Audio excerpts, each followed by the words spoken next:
Mungkin banyak dari kamu yang khawatir gitu ya soal perkembangan AI yang begitu masif yang mengakibatkan banyak pengangguran di Indonesia. Bahkan bukan cuma di Indonesia, tapi juga di seluruh dunia. Dan yes, memang betul bahwa akan banyak pekerjaan yang digantikan sama AI. Dan di video kali ini, aku akan sharing sama teman-teman semua pekerjaan apa aja yang bakal digantikan sama AI dan pekerjaan apa yang bakal tetap sustain at least sampai tahun 2030 di Indonesia. Aku juga bakal kasih saran soal apa aja yang bisa kita lakukan untuk bertahan dan juga menghadapi perkembangan teknologi AI ini. Sekarang yuk kita bahas. Perkembangan AI mulai menggila sejak munculnya ChatGPT, di mana kita bisa bertanya apapun. Bahkan sekarang ChatGPT sudah mengeluarkan versi terbarunya, di mana kita bisa mengenerate image dan kita bisa berkomunikasi langsung sama ChatGPT melalui suara.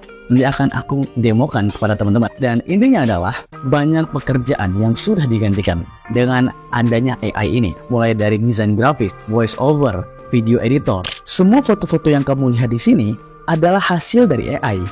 AI udah sangat amat cerdas melebihi manusia.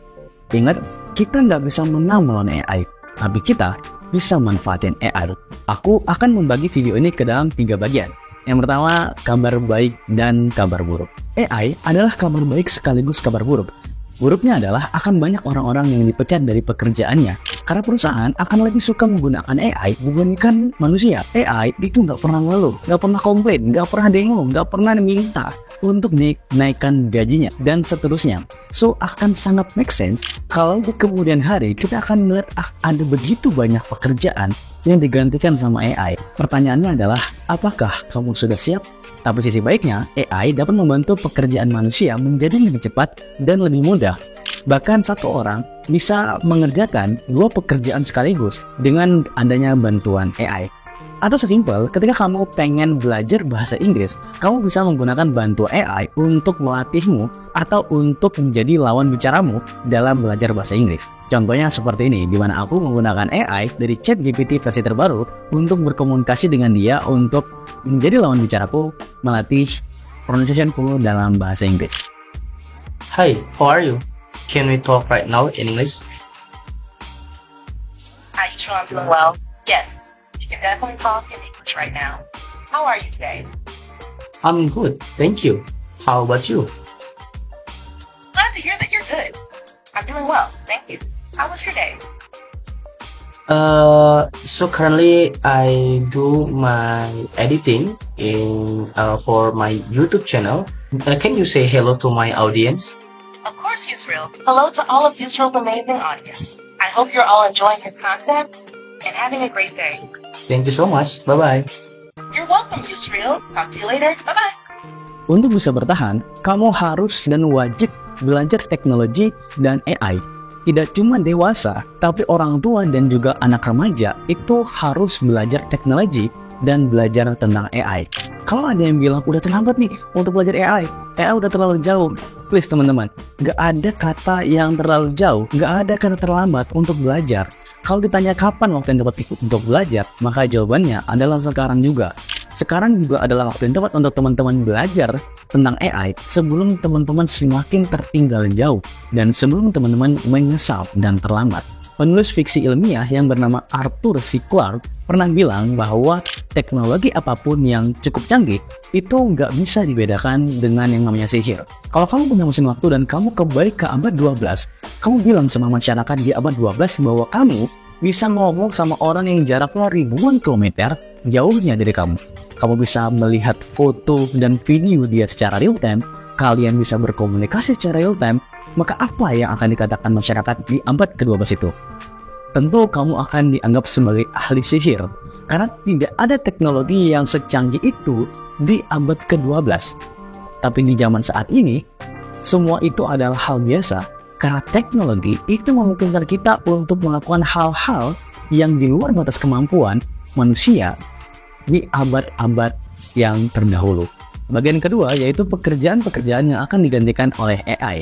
Pekerjaan-pekerjaan pertama yang akan digantikan oleh AI mayoritas adalah pekerjaan yang ada di kota, seperti programmer, market analyst, jurnalis, penerjemah, kurir, customer service, desainer grafis, dan lain sebagainya. Akan ada banyak sekali pekerjaan yang akan di-replace atau digantikan sama AI.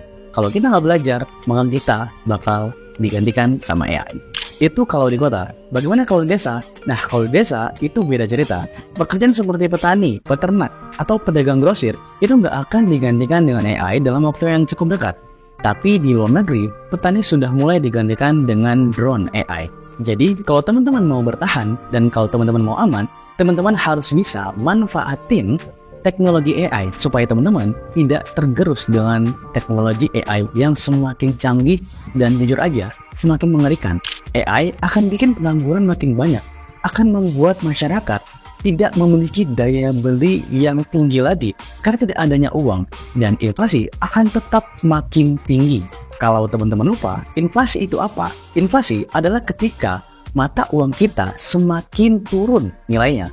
Sebagai contoh, Rp100.000 pada 10 tahun yang lalu kita bisa membeli 10 mangkok bakso. Tapi Rp100.000 di tahun 2024 ini kita hanya bisa membeli 4 mangkok bakso. Bukan harga baksonya yang makin tinggi, tapi nilai dari mata uang Rp100.000 itu yang semakin menurun. Bagian yang ketiga yaitu solusi dari ancaman AI. Nggak ada cara lain untuk bisa menang melawan AI kecuali kita memanfaatkan teknologi AI untuk mendapatkan pekerjaan, untuk upgrade skill baru, dan untuk menambah knowledge kita. AI itu tidak bisa dikalahkan dengan kecerdasan, tapi AI itu bisa dimanfaatkan untuk kemudahan pekerjaan kita.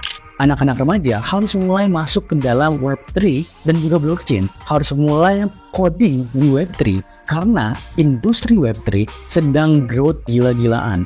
Akan ada banyak sekali pekerjaan yang membutuhkan skill khusus coding di Web3 dan demand-nya sangat luar biasa. Sedangkan supply atau orang-orang yang ahli di bidang Web3 khususnya coding itu sangat sedikit, sehingga peluang ataupun opportunity di dalam industri Web3 dan juga blockchain ini masih sangat terbuka besar atau terbuka luas untuk anak-anak muda Indonesia yang mau belajar. Ingat kata kuncinya, yaitu mau belajar. Kalau kita mau belajar, kita bisa mendapatkan banyak hal di dunia ini. Dan kamu mesti lupain yang namanya gaji dalam bentuk rupiah. Karena kalau kamu jago coding di Web3 atau kamu bisa bikin AI dan kamu jual ke perusahaan-perusahaan yang membutuhkan AI itu, kamu bakal dibayar dalam bentuk dolar dengan gaji yang sangat amat tinggi. Saranku, belajarlah sesuatu yang kalian jago.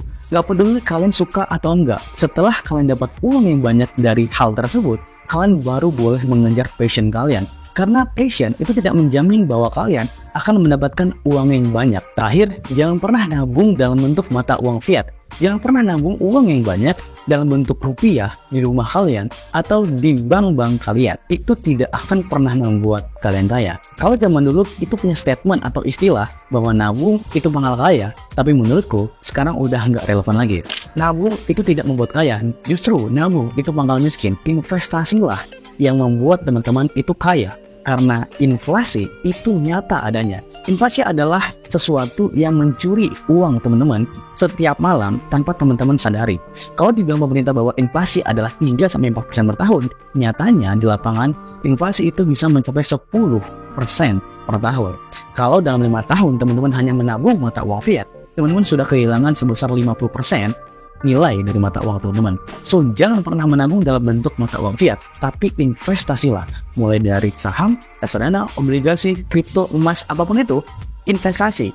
Jangan menabung, teman-teman.